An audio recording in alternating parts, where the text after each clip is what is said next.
నమస్కారం. వర్ణ వ్యవస్థ గురించి శ్రీకృష్ణ భగవానుడు చెప్పినటువంటి మాటలను తెలుసుకునేటటువంటి ప్రయత్నం చేద్దాం. శ్రీకృష్ణ భగవానుడు ఏం చెప్పాడంటే, చాతుర్వర్ణం మయం సృష్టి గుణకర్మ విభాగశః.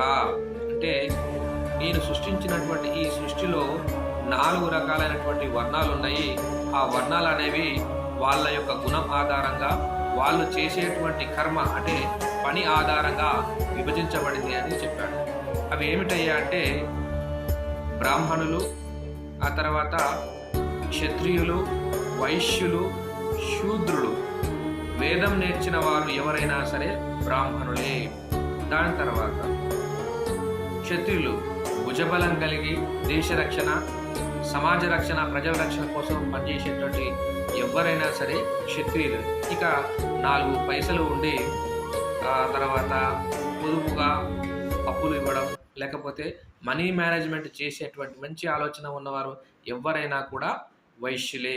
ఇక 4వ వారు, వీళ్ళందరికీ కావలసినటువంటి పనులు చేసేటువంటి వారే శూద్రులు.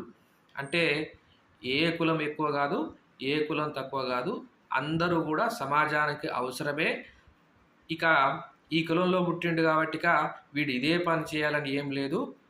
ఎవడైతే ఏ గుణాన్నైతే కలిగి ఉంటాడో, ఎవడైతే ఏ పని చేస్తాడో దాని ఆధారంగానే వర్ణ వ్యవస్థ ఏర్పడ్డదనేది మనకు స్పష్టంగా భగవానుడు చెప్పిండు.